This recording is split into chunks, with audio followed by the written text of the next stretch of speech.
Hey guys, HDV here, and welcome to a brand new video. Today we've got some pretty cool things to go over, new Nintendo Switch 2 rumors to take a look at, and as well as that, we have some new rumors regarding Pokemon Legends ZA and Generation 10. There's a lot of things to break down, so if you're excited for the video, make sure to drop a like down below. Let's try and hit 500 likes, it really helps out. Leave a comment with your thoughts on anything we cover in today's video. Subscribe if you're brand new, ring the notification bell. With all of that out of the way, let's get into the video, and I really hope that you enjoy. So, kicking things off, we have these Nintendo Switch 2 kind of rumors and I guess just suggestions on what the design of this console is actually going to look like. It was posted by Game Rant saying, now that the Nintendo Switch's successor has been confirmed to be backwards compatible, there are some lofty suggestions made about its design. So again, these I think these are like borderline rumors of what people have said, but also what seems the most likely outcome, seeing as we now know that it is actually backwards compatible. So like I say, this was posted on Game Rant, and it says the Nintendo Switch 2's backwards compatibility says a lot about the console's design. Now, of course, we haven't seen anything about the console design, really. There's been a couple of, I guess, 3D sort of models here and there, but again, we haven't really got a really good idea of what it's going to look like. We think it's probably just going to look like the Switch, because why would it look like drastically different? There's not really much point of that. But as of right now, obviously we are still in the dark about it. Because it is backwards compatible, these are the sort of things that people are now saying. So the successor to the Nintendo Switch has still not been officially revealed, with only rumors and supposed leaks carrying any news of its existence forward. That being said, the Nintendo Switch's successor has been confirmed by Nintendo to be real, with the only questions being what it is, what it might look like, and how it might function. So in a recent statement on X/Twitter, President of Nintendo Shuntaro Furukawa announced that Nintendo Switch's successor will indeed be backwards compatible with its predecessor. While this is good news in one way, it also makes some pretty hefty suggestions about the next console's design, which may or may not be a good thing depending on perspective. So the Nintendo Switch 2's backwards compatibility suggests a similar design, obviously, because why would it be any different, really? Like, it's going to be different, but it's not going to be crazy different. It's not going to be going from like the GameCube to the Wii. It's going to be, in my opinion, it's going to be like a bigger version of the Switch, and it's just going to be jam-packed full of like much better hardware and stuff. But the next Nintendo console will likely feature a similar body and functionality. So it's been long wondered whether the Nintendo Switch 2 really will be a Switch 2 or an altogether different console. However, now that Nintendo's next console has been confirmed to be backwards compatible, it's all but confirmed to indeed be a Switch 2, though it may have a different name in the end. This would be a significant departure for Nintendo, since the developer is known for trying to innovate with each console rather than remaining mostly the same as other consoles like the Xbox and the PlayStation have for generations. Even so, confirmation of the console's backwards compatibility is good news for those who aren't ready to let go of their favorite Nintendo Switch games but still like to get their hands on the Switch's successor. So with the Nintendo Switch's successor being backwards compatible, fans can likely expect it to have a similar design philosophy and functionality for something that feels familiar yet fresh. For one thing, the Nintendo Switch's hybrid nature that features both docked and handheld modes is likely to be retained in the next console. Again, that's not been confirmed yet, but I'd be very surprised if this wasn't a docked and handheld console, because that is what makes the Nintendo Switch so good, allowing players to seamlessly transition between playing on the console's monitor and their own separate television or monitor. Secondly, it can be assumed that the Nintendo Switch's successor will utilize the Switch's Joy-Cons for motion controls, as there are some games like Ring Fit Adventure that require the use of the Joy-Cons motion controls and would therefore be unplayable on the Nintendo Switch's successor without a similar design. So that's just kind of like a very good educated guess that it's going to have those things, because these games wouldn't be playable. The next Nintendo console will need to use physical cartridges like its predecessor. So thirdly, since the Nintendo Switch's successor is backwards compatible, it would need to support physical Switch cartridges, so players can count on that feature staying the same for the time being. However, the next Nintendo console will more than likely have greater storage capacity for larger games. Furthermore, any games purchased on the Nintendo Switch eShop for the Nintendo Switch would also need the console's successor to repeat its design to a certain extent, as these might require the use of motion controls from the console's Joy-Cons. So now Nintendo's next console has been confirmed to be backwards compatible. It's all but confirmed it to indeed be a Switch 2, though it may have a different name in the end. And then anyone who was expecting the Nintendo Switch console to be different from the Nintendo Switch may be disappointed to learn of its backwards compatibility, as it ultimately means the design will essentially be the same.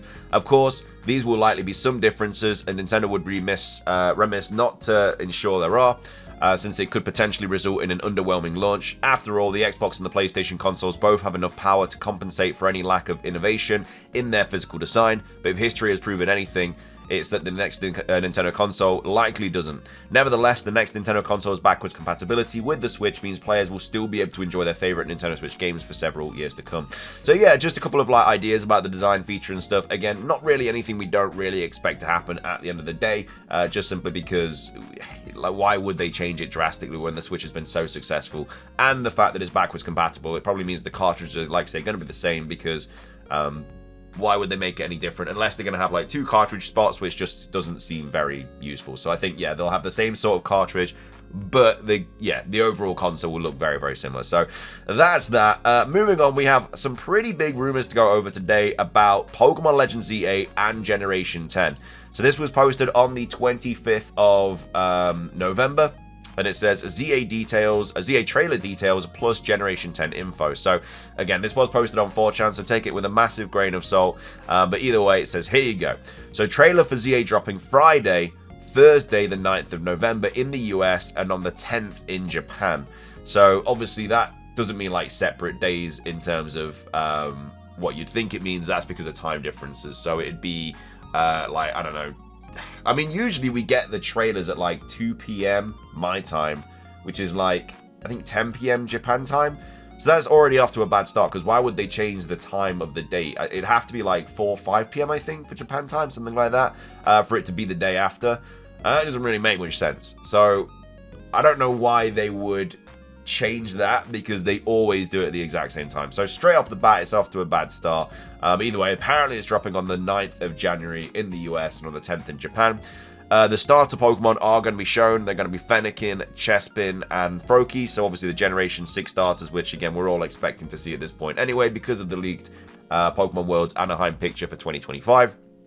It says, returning Pokemon from the trailer are the Pidgey line, the Feebas line, the Swinub line, the Baxcalibur line, the Cubone line, and the Alolan Vulpix line. And then also, well, no, it just says and. So, yeah, I mean, I'm pretty sure regular Vulpix is in Kalos, isn't it? So I don't know why the Alolan version would be there. Cubone, Baxcalibur. I mean, Baxcalibur, again, it doesn't really fit in Kalos. It'd have to be some sort of person that's brought it there. Pidgey, Feebas, Swinub, they're all fine. But, yeah, I mean, Baxcalibur's a little bit of a weird one. I don't think we'll see any, Generation 7 onwards Pokemon in this game, personally, unless they're brought there by, a specific character or something. It says, regional forms of Colossal, Hippopotas, Charcadet, Mouseholder shown. Again, I don't think we're going to see regional forms and just those Pokemon appear in this Kalos game, because if it is, I mean, if it's set in the future, I guess you could kind of make the argument that they could be brought there from obviously other generations. But if it's set in the past, why would they be there? It's just not going to happen. I get that we had a couple of Pokemon that obviously weren't native to Sinnoh, well, yeah, from later generations, but again, they were also brought there as well. So it's a weird one. I just don't think we're going to get, I don't think they'd be concentrating on Generation 8 and 9 Pokemon for a Generation 6 Pokemon game, in my opinion. It said Colossal is blue, grey, and white, Charcadet is grey and yellow, and Mousehold is brown and black. And it says a sketched map with Lumiose City in the center shows 5 points of interest in various areas around the city, which again, that looks very, very obvious to be the case because of how the kind of image of Lumiose is set up.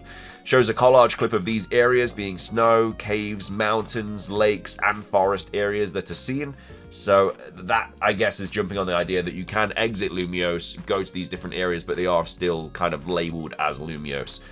It says shows a battle scene with a trainer between Froakie and Cubone. So yeah, that would obviously just show a bit of battling. Again, it just be showcasing the gameplay and stuff of this game.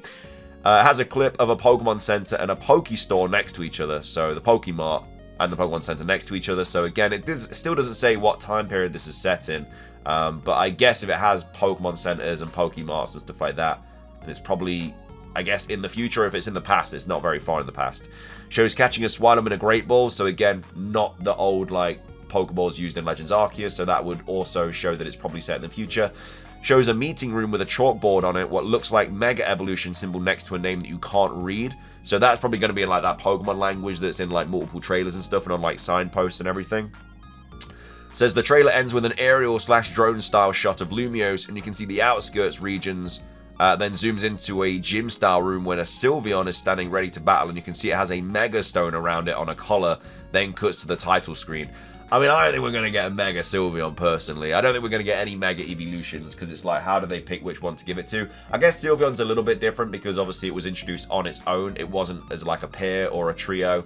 And as well as that, it is... it was a Pokemon that was introduced alongside Mega Evolution. So maybe you could make an argument for Sylveon, but I don't think it's personally going to happen. And then new Mega Evolutions are Raichu, Palossand, Seviper, Zangoose, Dragonite, Togekiss, Skarmory, Dreadnought, Conkeldurr, Vikavolt, Sylveon, along with the starters and Mega Zygarde, Xerneas, and Yveltal.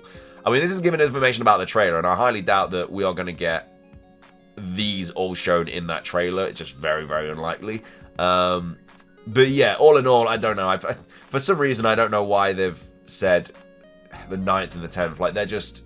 like, that's not when we usually get trailers. Like, I'm pretty sure it's the same date everywhere in the world when they drop a trailer, which is why 2 p.m. like for me it's like early in America. It's quite nice for Europe countries because it's like midday-ish or like a little bit into the afternoon, and then Japan is a little bit later at night.